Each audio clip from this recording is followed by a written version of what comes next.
Combinational circuit अभी तक पढ़ते आ रहे हैं और कॉम्बिनेशनल सर्किट में हमने अलग-अलग तरह के सर्किट कवर किए हैं। जैसे एडर सब्ट्रैक्टर की बात हमने की, half adder, full adder, half subtractor, full subtractor. Multiplier के बारे में हमने पढ़ा, कंपैरेटर के बारे में हमने पढ़ा, binary to Gray, Gray to binary ऐसे कोड कन्वर्टर हमने पढ़े, पैरिटी सर्किट हमने पढ़ा, मल्टीप्लेक्सर और डीमल्टीप्लेक्सर भी हमने कवर किया। ये कुछ एग्जांपल्स थे हमारे कॉम्बिनेशनल सर्किट के। और अभी तक हम लोग कहां तक कवर कर चुके, डीमल्टीप्लेक्सर तक कवर कर चुके। और इस वीडियो के अंदर एक नया टॉपिक स्टार्ट करने वाले हैं, डीकोडर। ठीक है, ये जो डीकोडर वाला टॉपिक है ये एग्जाम पॉइंट ऑफ व्यू से काफी इंपॉर्टेंट है। अगर मैं बात करूं कि कॉम्बिनेशनल सर्किट में सबसे इंपॉर्टेंट सर्किट कौन से हैं, पहले है डीकोडर और मल्टीप्लेक्सर और इसके बाद एडर और सब्ट्रैक्टर। ये सर्किट अगर बहुत अच्छे से तैयार करते हो तो एग्जाम के अंदर ये गारंटी है कि कॉम्बिनेशनल सर्किट का क्वेश्चन ना तो गलत होगा ना ही छूटेगा। ठीक है, और अब मैं उम्मीद करता हूं ये जो ट्रुथ टेबल बन रही है, जो 0 1 की बातें हो रही हैं, ये चीजें दिमाग में बहुत अच्छे से जा रही होंगी। ठीक है, क्योंकि काफी टाइम हो गया, काफी आवर्स हो गए जब से हम लोग डिजिटल स्टार्ट किए हैं, तो अब तक इन चीजों का फ्लो आप लोगों का बन जाना चाहिए। और mid term, max term, SOP, POS, ये सभी चीजों में कहीं भी डाउट नहीं होना चाहिए, ये सब लगना चाहिए नेचुरल है। एक बार कॉम्बिनेशनल सर्किट देखो, अगर बहुत अच्छे से समझ लेते हो, इसका प्रोसेस समझ लेते हो कि कैसे ट्रुथ टेबल बनती है, ट्रुथ टेबल से कैसे सर्किट आता है, तो मैं ये नहीं मानता कि एग्जाम से पहले कॉम्बिनेशनल सर्किट रिवाइज करने की कभी आपको जरूरत पड़ेगी। ठीक है, तो इसीलिए इंडिविजुअल सर्किट्स को ना रटने की कोशिश मत करो। ऐसा मत करो कि ये चीज कैसे याद करूं, ये भी याद कर लूं, वो भी याद कर लूं। अगर रटने की ज्यादा कोशिश करोगे तो बार बार रिवीजन रिक्वायर्ड होगा। एटलीस्ट कॉम्बिनेशनल सर्किट्स तक ऐसा रखो कि अगर सर्किट की फंक्शनैलिटी समझ आ रही है तो तुम उसको डिजाइन कर सकते हो, तुम उस पे बेस्ड क्वेश्चन को आंसर कर सकते हो। ठीक है, माना अगले वाले टॉपिक को रिवाइज करने की जरूरत पड़ सकती है, सीक्वेंशियल को, बट मैं ये मानता हूं कॉम्बिनेशनल तक अगर अच्छा तैयार करते हो तो रिवीजन का रिक्वायरमेंट आप लोगों को नहीं होगा। तो आगे बढ़ने से पहले, डीकोडर की बात करने से पहले एक बात कर लेते हैं, जो क्वेश्चन मैंने दिया था, मैंने क्वेश्चन ऐसा दिया था डीमल्टीप्लेक्सर वाले वीडियो के अंदर, 1:32 डीमक्स using 1:8 डीमक्स।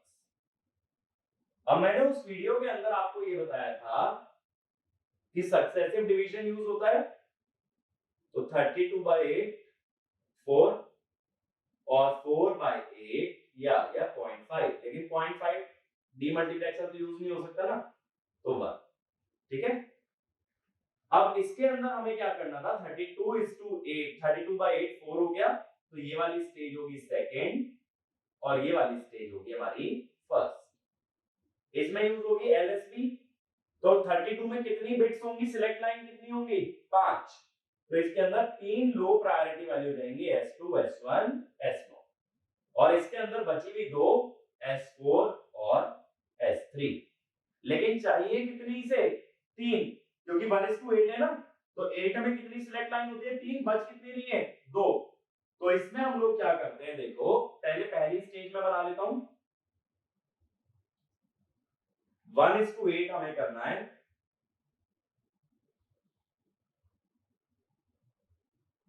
तो एक इनपुट लगाऊंगा,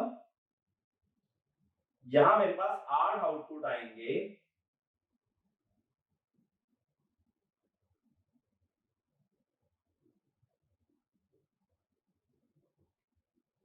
अब 2/7, ये 8 आउटपुट आ गए मेरे पास। अब क्या होगा, इसके अंदर 3 सिलेक्ट लाइन होंगी, S2, S1, S0, ये 3 सिलेक्ट लाइन हुई। अब 3 सिलेक्ट लाइन में कौन कौन सी जोड़ रहे हो, S4 और S3।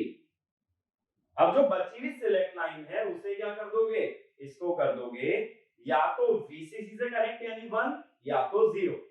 सपोज 0 कर दिया, अब क्या क्या कॉम्बिनेशन पॉसिबल है, 0 0 0, 0 0 1, 0 1 0 और 0 1 1, यानी कौन से आउटपुट सिलेक्ट हो सकते हैं, Y0, Y1, Y2 और Y3, बाकी के 4 सिलेक्ट नहीं हो सकते। तो इसमें क्या होगा, ये वाला जो आउटपुट है ये भी एक 1:8 डीमक्स में जाएगा, मैं पूरा नहीं बना रहा हूं, ये वाला भी एक 1:8 डीमक्स में जाएगा,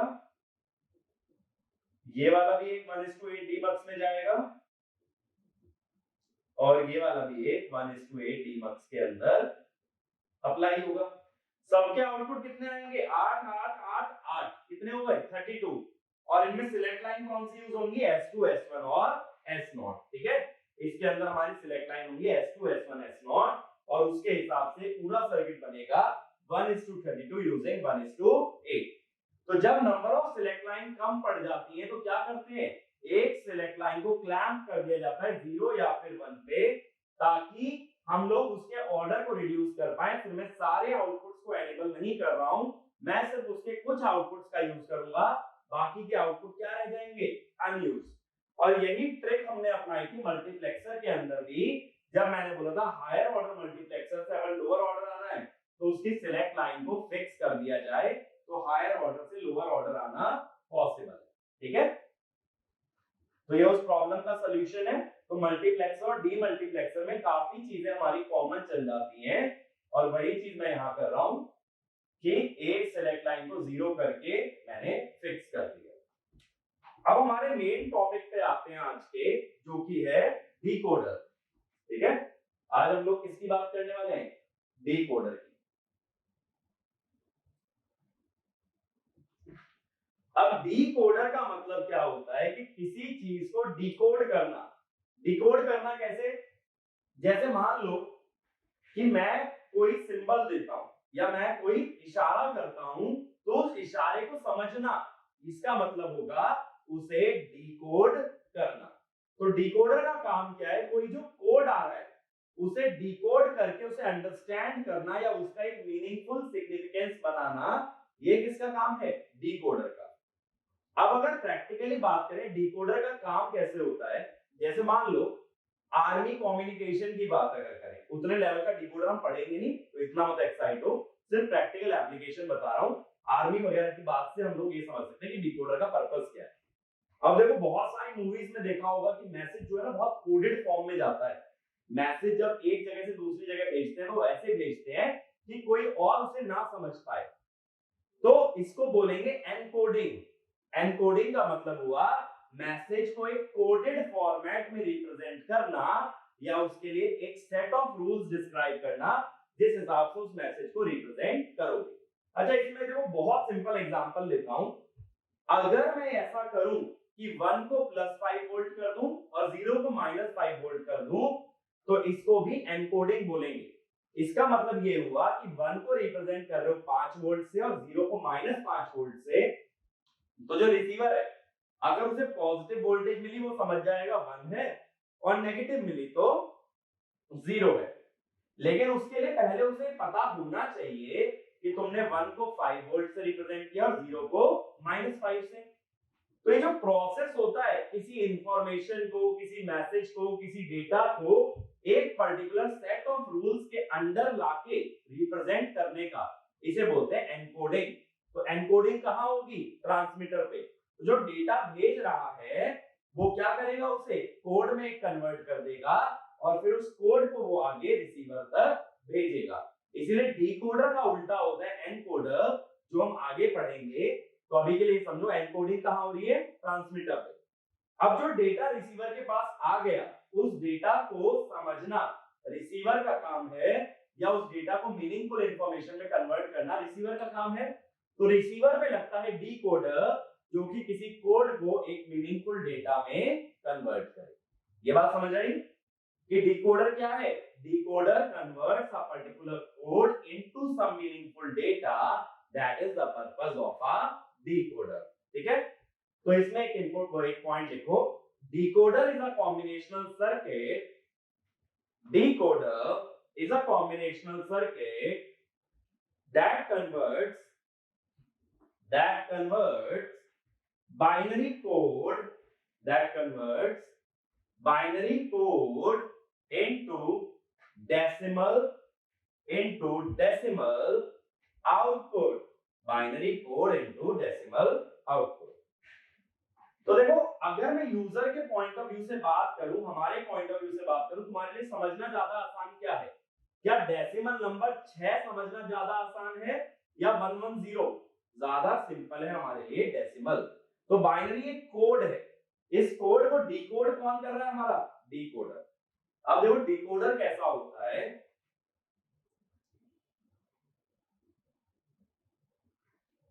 डिकोडर के अंदर क्या क्या इनपुट होते हैं। एक होता है एनेबल इनपुट। ये एनेबल का काम क्या होता है? एनेबल को चिप सिलेक्ट भी बोलते हैं। एनेबल का काम होता है इस आईसी को वर्क कराना। तो तुम ये कैसे डिसाइड करोगे ये आईसी ऑन होनी चाहिए या ऑफ? वो डिसाइड होता है एनेबल से, ठीक है। फिर इसके अंदर कुछ इनपुट्स होते हैं, जैसे इनपुट मान लो i0, i1 up to ik, ठीक है, या एक काम करो in। ऐसे इसके अंदर आउटपुट होते हैं y0, y1 up to yk। तो इसके अंदर मल्टीपल इनपुट है और मल्टीपल आउटपुट है, जबकि मल्टीप्लेक्सर में क्या था? Multiple input single output, demultiplexer में सिंगल इनपुट मल्टीपल आउटपुट। इधर क्या है? इधर है मल्टीपल इनपुट और multiple output, multiple input and multiple output. अब इसके अंदर क्या होता है कि ये जो k है, ये k होता है 2 की पावर n। तो अगर n इनपुट है तो आउटपुट कितने होंगे? 2 की पावर n। तो ये y k-1 होगा, क्योंकि 0 से k-1 तक कितने आउटपुट आ गए? k। या फिर n क्या हो जाएगा? log 2 बेस k, ठीक है। अब देखो इसका वर्किंग क्या होता है, एक डिकोडर का वर्किंग क्या होता है, इसमें लिखना a decoder selects a particular output, a decoder selects a particular output based on a particular combination of input, based on a particular combination of input, ठीक है। ये भी n-1 होगा, n इनपुट है। तो देखो ये n इनपुट्स के किसी कॉम्बिनेशन के लिए इनमें से कोई पर्टिकुलर आउटपुट सिलेक्ट हो जाएगा, ये काम होता है डिकोडर का। अब कौन सा सिलेक्ट होगा इसके बारे में लिखो, the output selected is represented by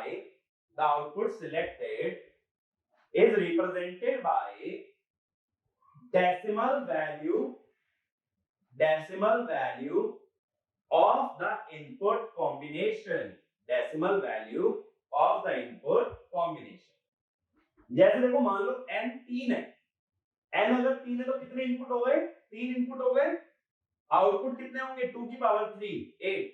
तो 3 इनपुट और 8 आउटपुट, 3 इनपुट और 8 आउटपुट। 8 आउटपुट कहां से कहां तक होंगे? 0 से लेकर के 7 तक। अब मान लो 3 इनपुट पे मैंने लगाया 100। 100 का मतलब डेसिमल में क्या होता है भाई, जल्दी बताओ?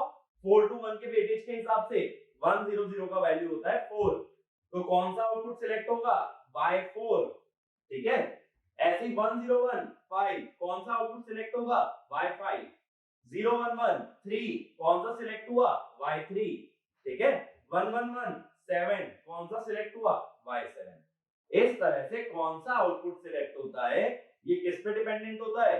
ये डिपेंडेंट होता है इनपुट के एक पर्टिकुलर कॉम्बिनेशन पे, और जो इनपुट कॉम्बिनेशन की डेसिमल वैल्यू होगी वही आउटपुट हमारा सिलेक्ट होता है। सिलेक्ट होने का मतलब क्या है ये आगे बात करते हैं, ठीक है। अभी बस ये समझो कि कौन सा आउटपुट सिलेक्ट होगा या एनेबल होगा वो डिपेंड करेगा इनपुट के कॉम्बिनेशन। अब डिकोडर को देखो नाम कैसे देते हैं, नेम इसको ऐसे लिखा जाता है, नेम इसका होगा कितने इनपुट है? n क्रॉस k डिकोडर, या n cross 2 to the power n decoder. अब देखो डिकोडर और डीमल्टीप्लेक्सर में काफी हद तक सिमिलैरिटी है, जैसे 2x4 या 2:4 डिकोडर की अगर बात करें, क्या होगा इसके अंदर कि 2 इनपुट होंगे और 4 आउटपुट होंगे। चार output y0, y1, y2, y3, ये चार आउटपुट हो गए भाई, और दो इसके अंदर इनपुट होंगे i0 और i1, ये दो इनपुट हो गए, और एक क्या हो गया, एनेबल। अब ऐसे ही अगर हम बात करें 1:4 डीमल्टीप्लेक्सर की, 1:4 डीमल्टीप्लेक्सर में क्या होता था कि एक इनपुट आता था, दो सिलेक्ट लाइन और चार output,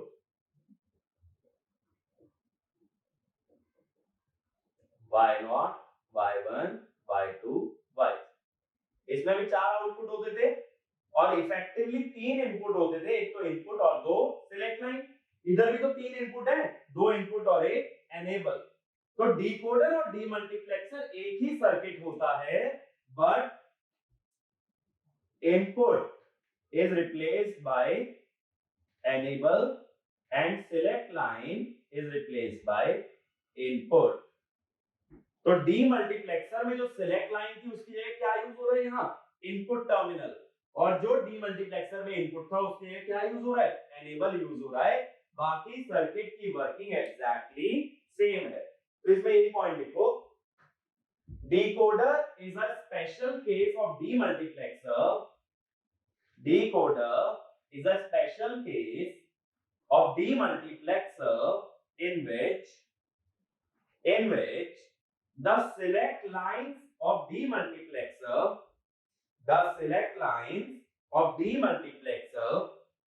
are treated as inputs to the decoder. Select line of demultiplexer are treated as input to the decoder, and the input of the demultiplexer is treated as enable input of the decoder,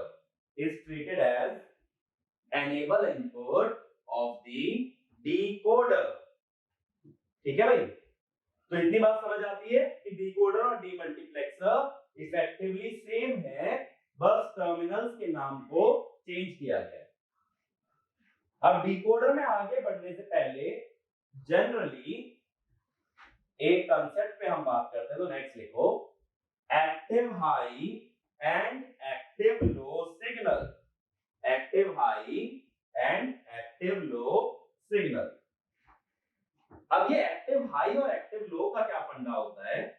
active high का मतलब ये होता है कि वो signal जब 1 होगा तब उसे एक्टिव माना जाएगा, या ये कहा जाएगा ये ऑन है।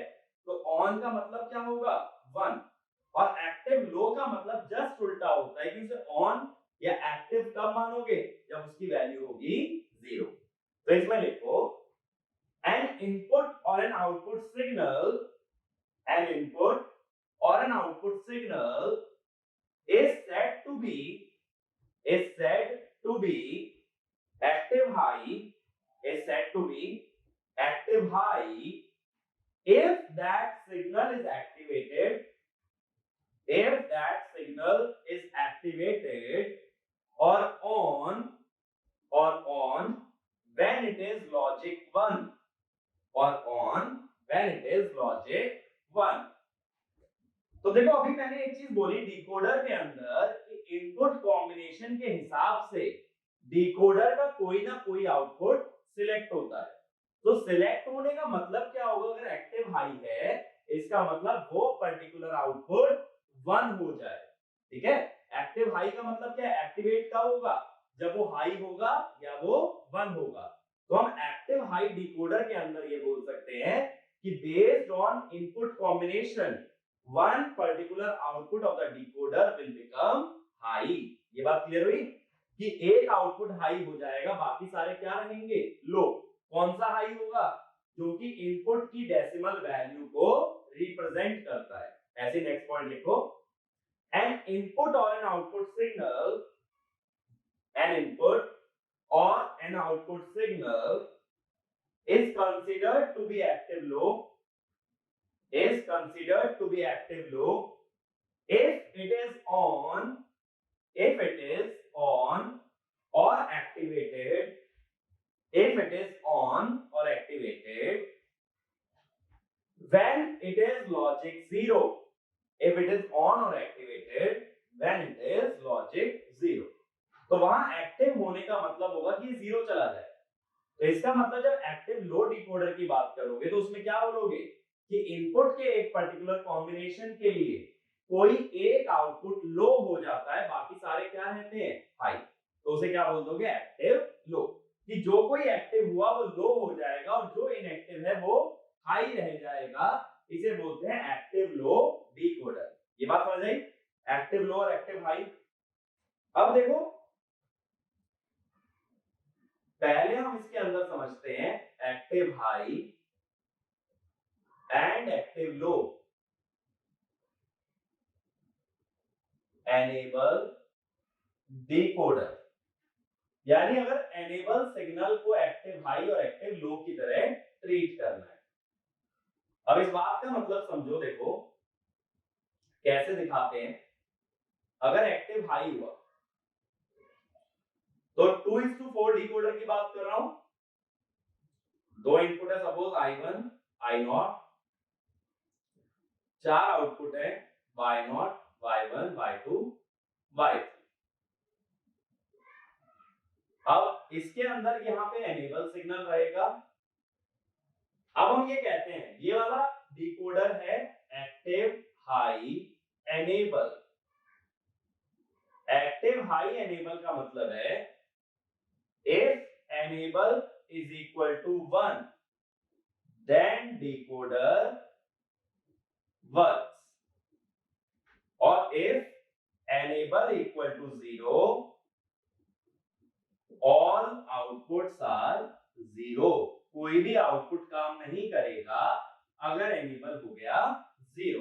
ठीक है, तो एनेबल कब हो पाएगा या ये सर्किट कब चल पाएगा, जब एनेबल 1 हो। इसीलिए active high enable. Enable active तब होगा जब वो हाई होगा। इस एनेबल को एक और नाम से जानते हैं, CS, which is called as chip select. अब ये चिप सिलेक्ट का मतलब क्या होता है, देखो अगर मल्टीपल डिकोडर्स है उनमें से कौन सा डिकोडर को काम कराना है ये कैसे डिसाइड होता है, उसके एनेबल सिग्नल से। जो डिकोडर एनेबल हो गया वो काम करेगा, जो नहीं हुआ वो काम नहीं करेगा। यानी अगर 4 या 5 डिकोडर हैं उनमें से कौन सा सिलेक्ट करना है वो किस पे डिपेंडेंट होता है, एनेबल पे। इसीलिए एनेबल को एक और नाम से जानते हैं, called as chip select signal, CS। ये बात क्लियर हुई।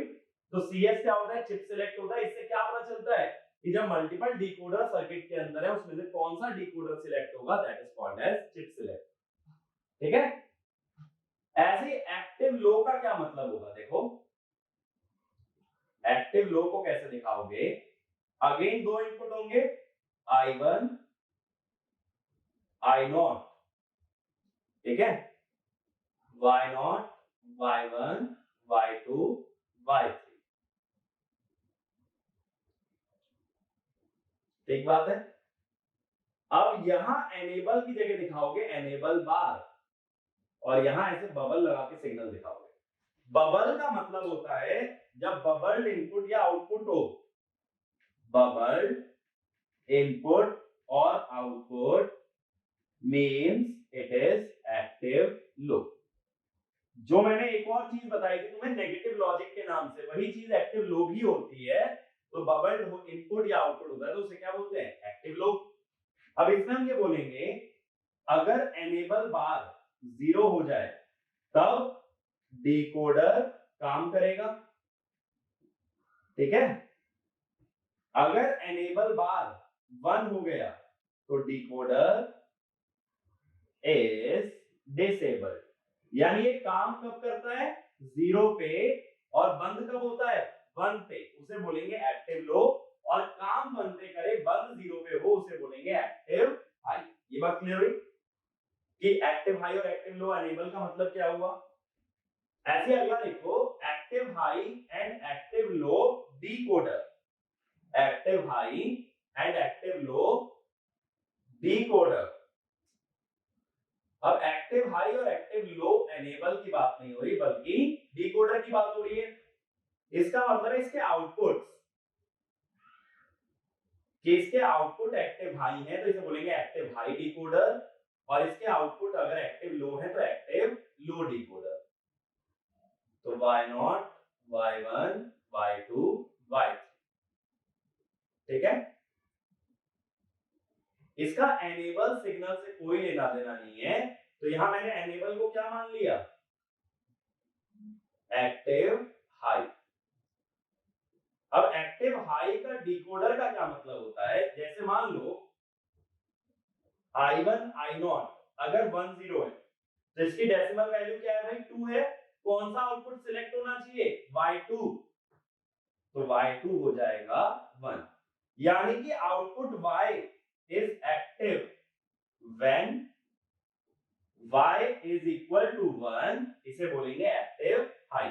ऐसे बताओ अगर I1 I0 मान लो 1 हो गए तो क्या डेसिमल वैल्यू बनी 3, तो कौन 1 हो जाएगा y3, बाकी सभी आउटपुट क्या रहेंगे 0।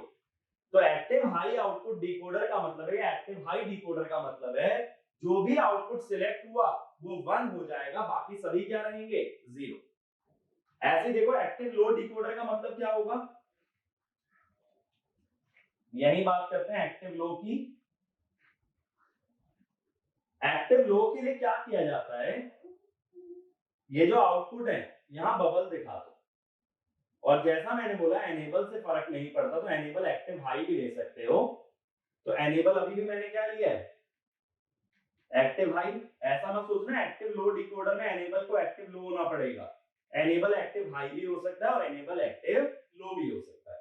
लेकिन अब हम क्या कहेंगे, मान लो I1 I0 10 है, फिर से कौन सा आउटपुट सिलेक्ट होगा y2, इस बार y2 1 नहीं 0 होगा क्योंकि बबल लग गया ना। ऐसे ही अगर I1 I0 1 है, कौन सा आउटपुट सिलेक्ट हुआ y3, तो y3 हो जाएगा 0। तो एक्टिव लो का मतलब है जो भी आउटपुट सिलेक्ट हो गया वो 0 हो जाएगा, बाकी क्या रहेंगे 1। और एक्टिव हाई का क्या मतलब है, जो भी आउटपुट सिलेक्ट हो गया वो 1 हो जाएगा, बाकी क्या रहेंगे 0। और इसका एनेबल से कोई लेना देना नहीं है। तो इसमें एक पॉइंट लिखना, active high and active low decoder, active high and active low decoder are independent of active high and active low nature of, are independent of active high and active low nature of enable signal and only depend on active high and active low nature, and only depend on active high and active low nature of the output terminals, ठीक है। तो next running डालना active high decoder, तो इसमें लिखो इन active high decoder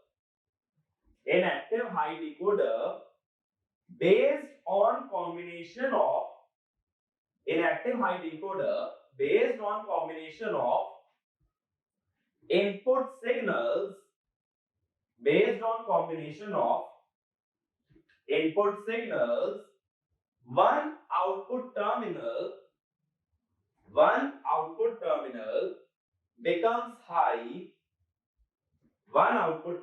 becomes high, while the rest of the output terminal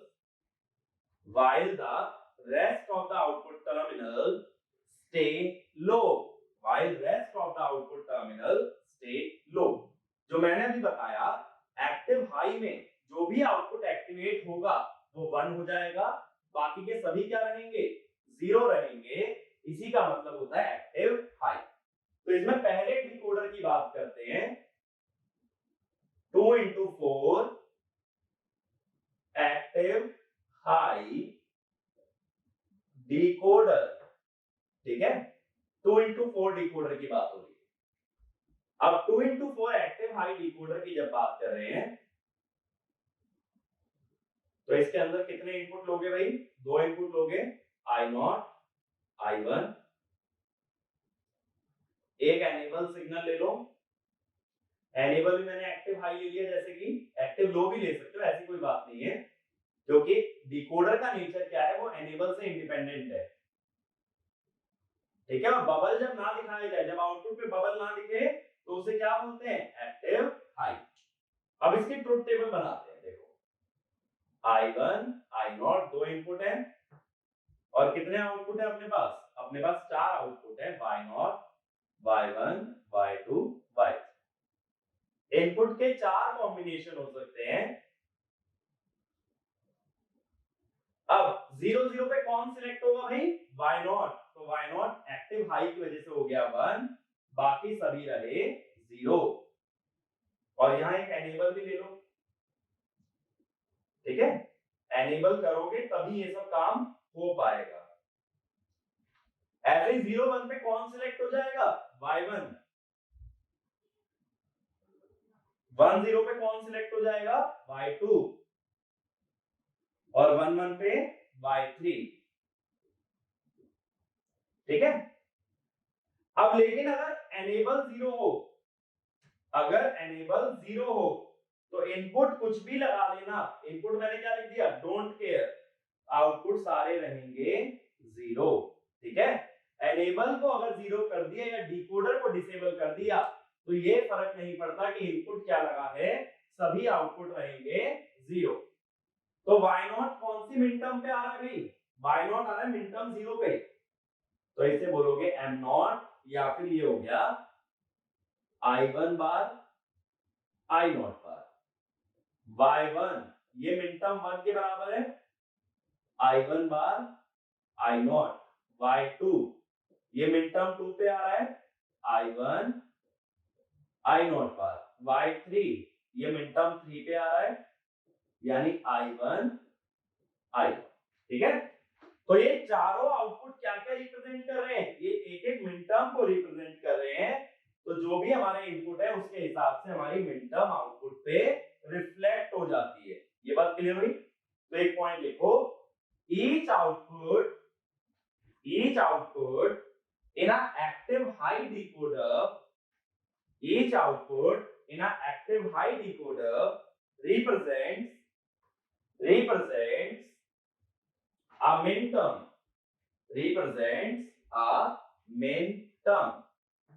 ठीक है। Second point, the internal circuit of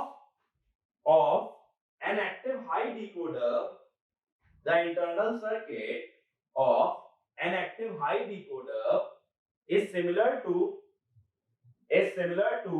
a demultiplexer, is similar to a demultiplexer। देखो कैसे, I1, ठीक है, और I1 का बार, फिर ये I0 और I0 का बार, और एक इनपुट क्या हो गया? एनेबल। तो पहले तुम डीमल्टीप्लेक्सर में इनको S1 S0 और I बोलते थे। अब देखो पहले आउटपुट पे कौन कौन जाना चाहिए? I1 का बार और I0 का बार, और एनेबल तो जाएगा ही जाएगा, और इनका क्या हो गया? एंड, तो ये हो गया Y0।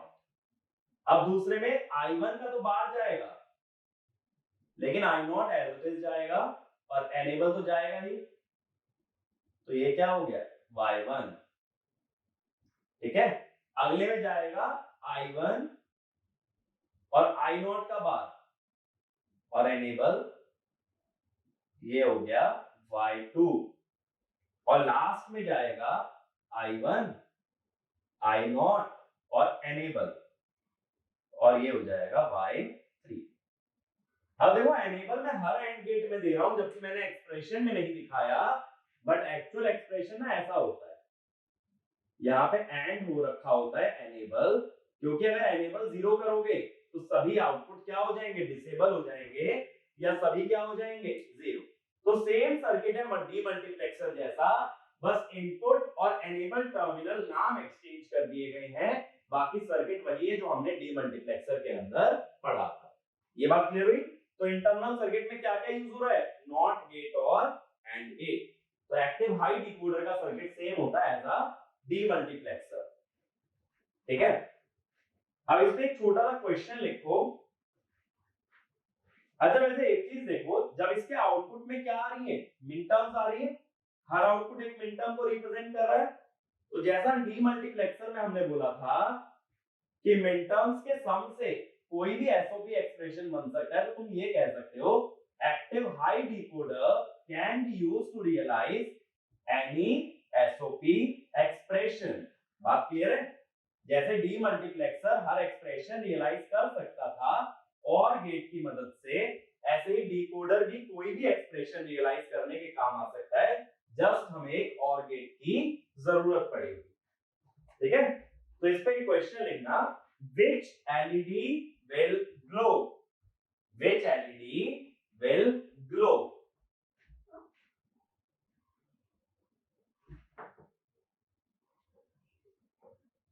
यहां पे चारों आउटपुट पे हमने एलईडी लगा दी है।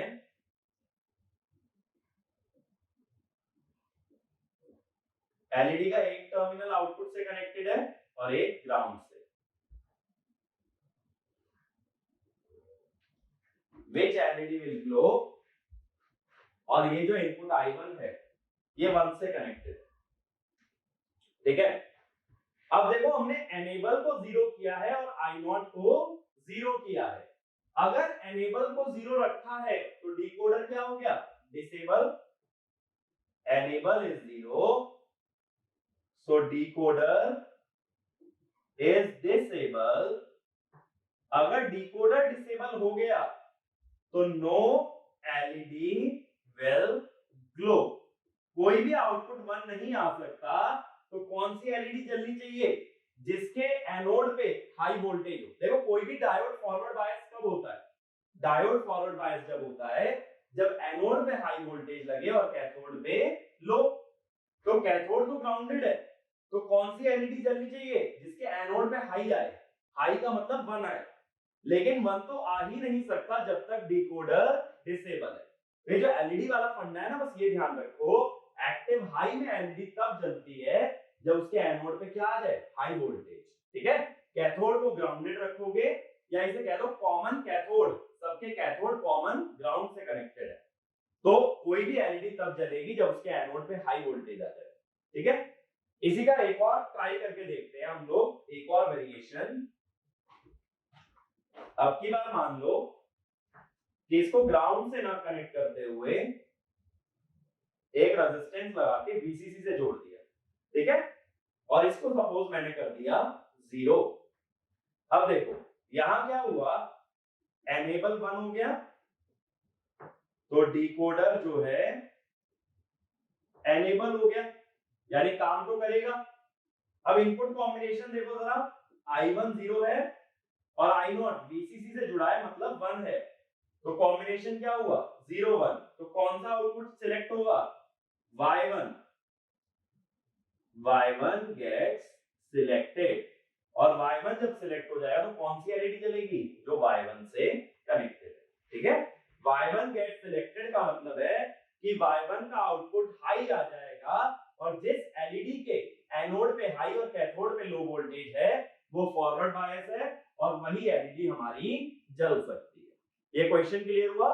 तो एनेबल पे खासा ध्यान देना कि कहीं ऐसा ना हो कि एनेबल 0 दे रखा हो और तुम फिर भी उसका आउटपुट निकाल करके आ जाओ, ऐसा नहीं होना चाहिए। ठीक है, एनेबल हाई होगा या एनेबल एक्टिव होगा। अगर एक्टिव हाई है तो हाई होने पे एक्टिव होगा, और अगर एक्टिव लो है तो लो होने पे वो एक्टिव होगा।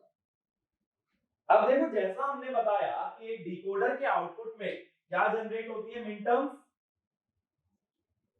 तो मुझे इसके कुछ आंसर्स देना, मैं कुछ एग्जांपल दे रहा हूं कि लॉजिक गेट अगर मैं कनेक्ट करूं तब क्या होगा।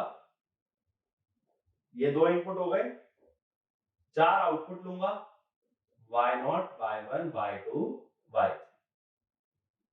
मुझे क्या पता है? हर आउटपुट पे क्या मिलेगा?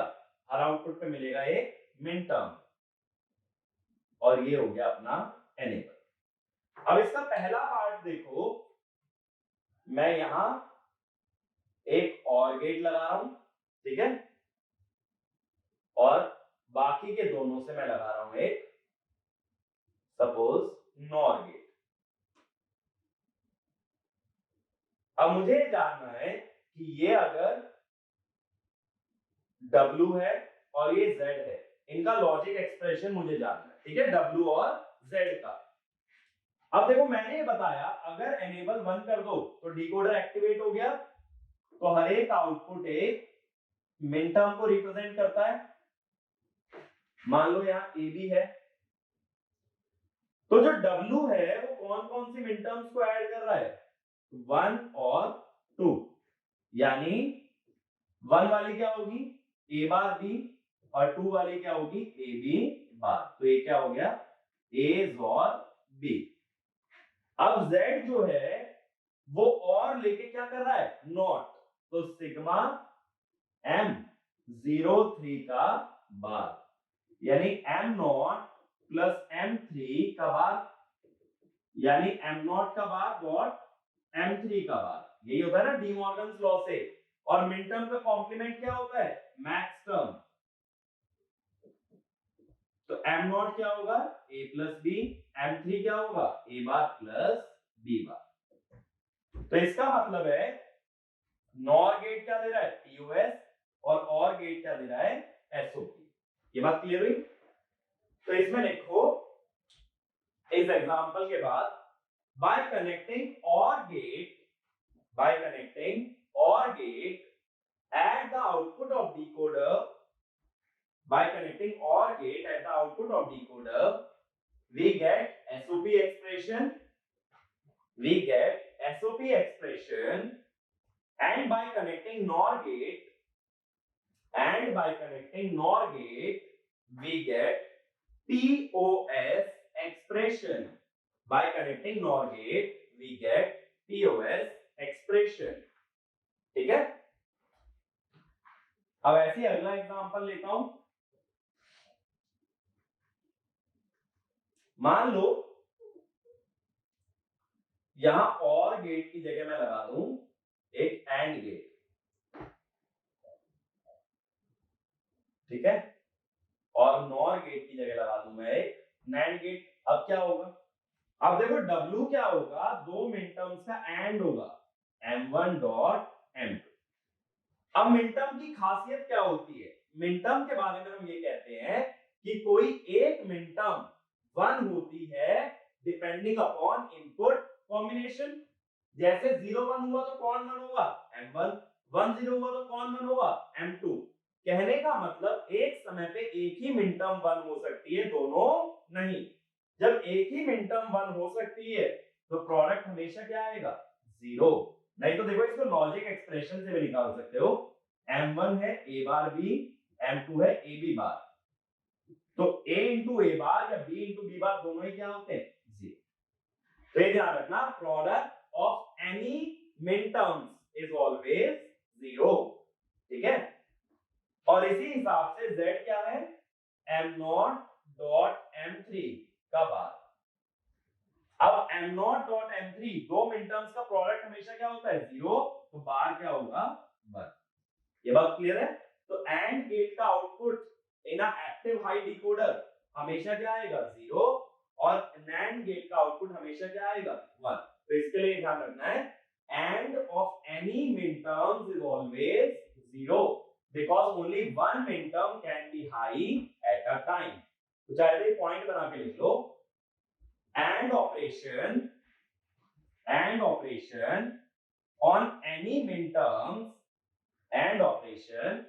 on any min terms always results in 0 because only one min term can be high for a particular combination of input। Only one min term can be high for a particular combination of input। ठीक है, अब अगला heading डालना implementation of a logic function using decoder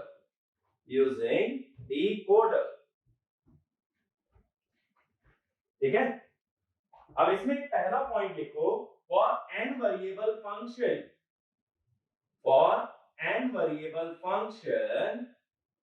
a n cross 2 to the power n decoder is required. A n cross 2 to the power n decoder is required. ठीक है। Next point, an active high decoder can be used to implement a SOP expression with the help of OR gate by taking OR of all the desired minterms.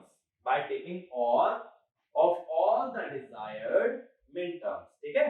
तो जिस minterm को हमें expression में दिखाना है उन सभी का क्या ले लोगे, और। जैसे डीमल्टीप्लेक्सर में किया था, वहां भी तो मैंने यही बोला था कि हर एक आउटपुट क्या है, मिनटर्म, उसके आगे क्या लगा दिया था, एक और गेट। सेम चीज डिकोडर में करनी है, और गेट लगा देना है और सम ऑफ मिनटर्म्स मिल जाएगा, या सम ऑफ एसओपी, या फिर एक एसओपी एक्सप्रेशन। तो इसमें क्वेश्चन लिखना, implement half adder and half subtractor by 2:4 decoder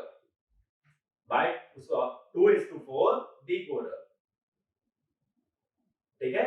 एक हाफ एडर और एक हाफ सब्ट्रैक्टर हमें बनाना है। अब देखो इसके अंदर क्या करेंगे,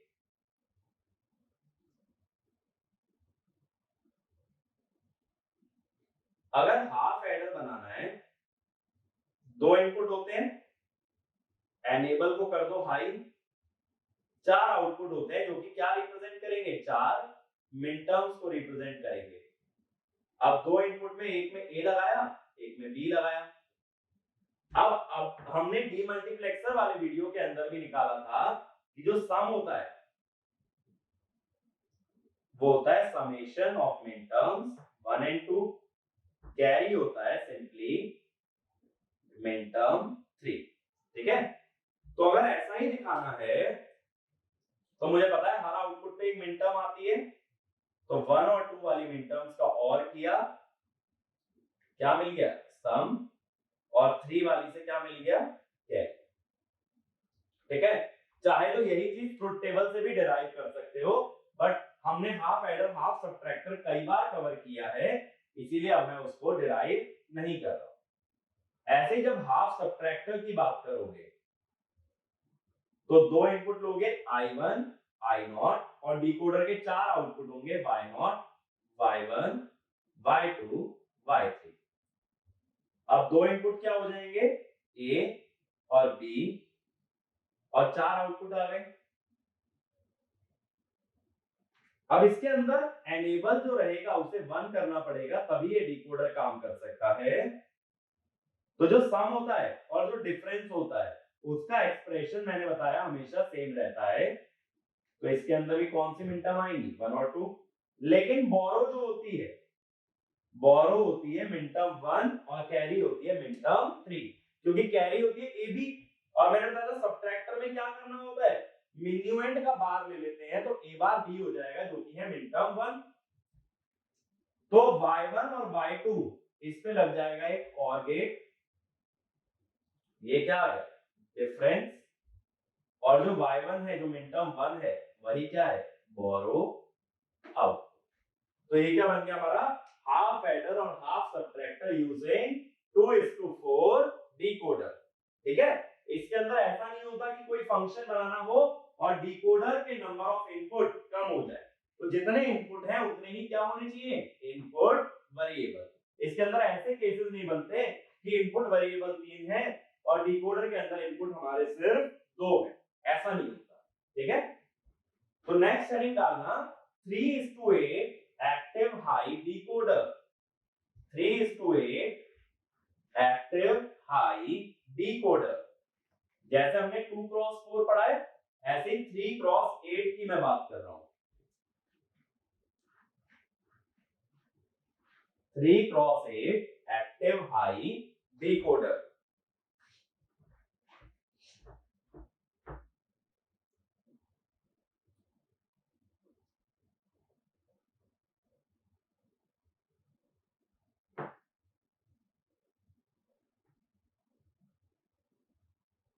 अब इसके अंदर क्या होगा, 3 इनपुट होंगे और कितने आउटपुट होंगे, 8 आउटपुट होंगे और एक क्या होगा, एनेबल। तो आउटपुट कैसे होंगे, I2 I1 I0, ये 3 इनपुट हो गए। 8 आउटपुट होंगे, Y0 Y1 Y2 Y3 Y4 Y5 Y6 Y7 और एक होगा एनेबल।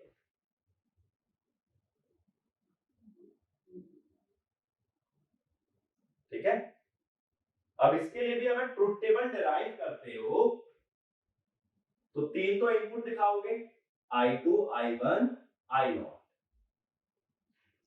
और 8 इसके अंदर आउटपुट दिखाने पड़ेंगे, Y7 Y6 Y5 Y4 Y3 Y2 Y1 Y0।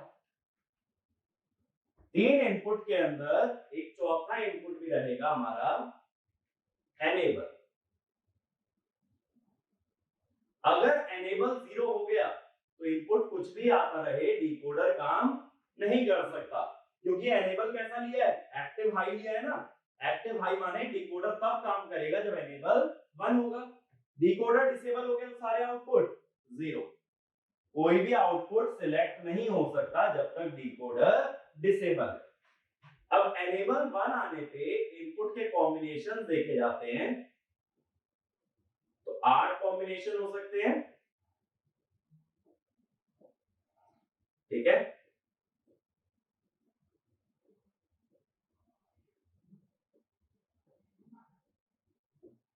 ये 8 कॉम्बिनेशन हुए और सब में एनेबल क्या है, 1 है। अब 0 0 0 के लिए कौन सा आउटपुट सिलेक्ट होना चाहिए, आउटपुट सिलेक्ट होना चाहिए 0 वाला, Y0, तो उसे लिखा 1, बाकी सब रह गए 0। 0 0 1 के लिए हमारा Y1 सिलेक्ट होना चाहिए, बाकी सब 0। 0 1 0 के लिए Y2 सिलेक्ट होना चाहिए, बाकी सारे 0। 0 1 1 के लिए Y3 सिलेक्ट होना चाहिए, बाकी सब 0। 1 0 0 के लिए Y4 सिलेक्ट होना चाहिए, बाकी के सभी 0। 1 0 1 के लिए Y5 सिलेक्ट होना चाहिए, बाकी के सभी 0। 1 1 0 के लिए Y6 सिलेक्ट होना चाहिए, बाकी सभी 0 और 1 1 1 के लिए Y7 पे 1, बाकी सभी 0। तो जैसा हमने पहले भी बोला था, देखो हर एक आउटपुट एक मिनटर्म को रिप्रेजेंट करेगा। तो Y0 क्या है, M0 जो कि है I2 बार, I1 बार, I0 बार। ऐसे ही Y1 क्या है, M1, Y2 क्या है, M2, Y3 क्या है, M3, Y4 M4, Y5 M5, Y6 M6 और Y7 M7। तो हर एक आउटपुट एक एक्टिव हाई डिकोडर में क्या रिप्रेजेंट करता है, एक मिनटर्म को रिप्रेजेंट करता है। तो अगर 3 वेरिएबल का कोई लॉजिक फंक्शन इंप्लीमेंट करना है तो कौन सा डिकोडर लोगे, 3:8 डिकोडर लेना पड़ेगा। 3 वेरिएबल तीनों कहां आ जाएंगे, इनपुट पे आ जाएंगे, ठीक है। तो तीनों वेरिएबल जब इनपुट पे शो कर दोगे तो उसके हिसाब से 3 वेरिएबल की सारी मिनटर्म्स जनरेट हो सकती है आउटपुट पे। सारी मिनटर्म्स जो जनरेट हुई हैं उसमें डिजायर्ड मिनटर्म्स का हम क्या ले लेंगे, सम, ठीक है। तो ये चीज क्लियर है। अब देखो बहुत बार क्या होता है, ये 3:8 का कंसेप्ट तो क्लियर है ना, इसका सर्किट नहीं बना रहे, इसमें 3 नॉट गेट की जरूरत पड़ेगी तीनों इनपुट के लिए एक एक, और 8 एंड गेट की एक एक मिनटर्म जनरेट करने के लिए। तो इसके अंदर चाहे तो लिख लो 3 NOT gates are required, 3 NOT gates are required in order to 3 NOT gates are required in order to take complement of each input, in order to take complement of each input, and 8 AND gates are required, and 8 AND gates are required to generate each minterm, to generate each minterm। ठीक है। अब इसके बाद देखो कई बार क्या होता है कि जैसे 2:4 डिकोडर है, उसमें 3 इनपुट रहे। अब भाई क्वेश्चन बन गया दिमाग में, 3 इनपुट कहां से आएंगे? हमारा एक एनेबल भी तो था जिसको हम परमानेंटली 1 या 0 कर रहे थे। जैसे मान लो यहाँ एक्टिव हाई एनेबल है, इसमें मैंने तीसरा इनपुट दे दिया सी। अब मेरे पास 4 आउटपुट है। अब y0 को क्या लिखोगे? ये मिनटर्म 0 से सिलेक्ट होता है, a बार b बार, लेकिन y0 सिलेक्ट तभी हो सकता है जब एनेबल क्या हो? हाई। यानी इसमें क्या मल्टीप्लाई हो गया? c। जैसा देखो मैंने अभी भी बताया था, सभी मिनटर्म्स में क्या मल्टीप्लाइड रहता है? एनेबल। तभी तो हम बोलते हैं एनेबल 1 होने पे ही ये काम कर पाएगा। ऐसे ही y1 क्या होगा? a bar b c, y2 a b bar c, और y3 a b c। तो c या जो एनेबल इनपुट है वो डायरेक्टली हर मिनटर्म में मल्टीप्लाई होता है। इसलिए कभी ये मत भूल जाना कि डिकोडर के सभी आउटपुट मिनटर्म तो हैं, साथ साथ हर आउटपुट में क्या मल्टीप्लाइड रहता है? एनेबल वाला सिग्नल। उसको हम लोग इग्नोर नहीं कर सकते हैं। ये बात क्लियर हुई? ऐसे ही देखो अगर एक्टिव लो होता, अगर एक्टिव लो होता, I1 I0 ये एनेबल बार है जिसपे कि बबल लगा है, और यहां है C।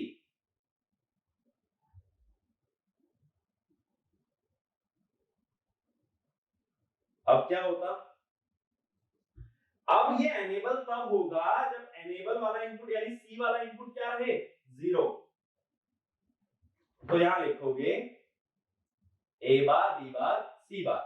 C बार माने जब C 0 होगा तो ये क्या हो जाएगा? 1। ऐसे अगला A bar B C bar, A B bar C bar, A B C बार। तो जब एक्टिव लो है तो C वाला सिग्नल एज इट इज नहीं आएगा, उसके लिए क्या आएगा? C का बार। ये बात क्लियर हुई? क्योंकि C 0 होने पे ही ये डिकोडर काम कर सकता है। ठीक है। तो अब देखो ऐसा भी तो हो सकता था कि मैं एनेबल पे देखो इसी तरह का एक क्वेश्चन मैं अगर दे दूं, सपोज एक अच्छा सा क्वेश्चन बना के देता हूं। एक 2:4 डिकोडर है, एक्टिव लो एनेबल है,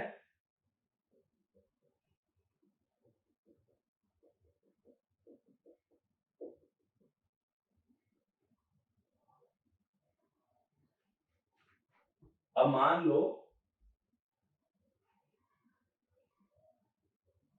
ये मेरा आउटपुट है। एनेबल अगर एक्टिव लो है तो बबल दिखाना पड़ेगा। यहां मैंने 2 इनपुट दे दिए C और D। अब मैं पूछता हूं कि Z का एक्सप्रेशन बताओ। तो पहले एनेबल बार का एक्सप्रेशन निकाल लो। एनेबल बार का एक्सप्रेशन क्या है? C XOR D। ठीक है, यही तो सिग्नल आगे जा रहा है। अब y1 पे क्या लिखोगे? y1 होगा A bar B into C XOR D का बार। ठीक है, C XOR D का बार। और y2 क्या होगा? A B bar C XOR D का बार। ठीक है, तो ओवरऑल Z क्या आ गया? Z हो गया A बार B, XOR का बार क्या होता है? X0 प्लस AB बार C XNOR D। अगर इसको मिनटर्म में एक्सप्रेस करना हो, A bar B C D A bar B C bar D bar plus A B bar C D plus A B bar C bar D bar. ठीक है, क्योंकि x not का expression क्या होता है, सी डी प्लस सी bar D बार। अब देखो 0 1 1 1 0 1 0 0 0 1 sorry 1 0 1 1 1 0 0 0। तो कौन कौन सी मिनटर्म आ गई, देखो सबसे पहले 0 1 0 0 यानी 4 1 0 1 1 1 7 1 0 0 0 8 1 0 1 1 11। तो ये चार मिनटर्म्स हमारी एग्जिस्ट करती है। ये चीज क्लियर है। तो जो भी एक्सप्रेशन लिखते हो एक्टिव लो में एनेबल का पार मल्टीप्लाई करना है हर जगह, और एक्टिव हाई में क्या मल्टीप्लाई करना है, एनेबल सिग्नल। क्योंकि जब एनेबल या C1 होगा तभी ये मिनटर्म आ सकती है, और इधर जब C0 होगा तभी ये मिनटर्म्स आएंगी। तो क्या मल्टीप्लाई हुआ है, C का बार। ये बात क्लियर है। तो इसी तरह से कोई भी क्वेश्चन मैं यहाँ पे फ्रेम कर सकता हूं। अब एक होमवर्क प्रॉब्लम लिखो, implement the following logic expression, implement the following logic expression using 3:8 decoder, implement the following logic expression using 3:8 decoder, और लॉजिक एक्सप्रेशन है हमारा f a b c equal to a plus b c, f a b c equal to a plus b c। इसी में आगे लिख लेना use active high decoder, use active high decoder. ठीक है, तो इस क्वेश्चन का सॉल्यूशन हम लोग अपने नेक्स्ट वीडियो के अंदर देखेंगे, और नेक्स्ट वीडियो में हम आगे बात करेंगे अब एक्टिव लो डिकोडर्स की। अभी तक जो भी हमने आउटपुट लिए वो एक्टिव हाई लिए हैं, तो अगली बार किसकी बात करोगे, एक्टिव लो आउटपुट्स की, और वहां देखेंगे जैसे यहां मिन टर्म बनती है वहां बनती है मैक्स टर्म्स। ठीक है, लेकिन ये सारा डिस्कशन अगले लेक्चर के लिए, तो अगले लेक्चर तक इस प्रॉब्लम को सॉल्व करके रखेंगे। Thank you.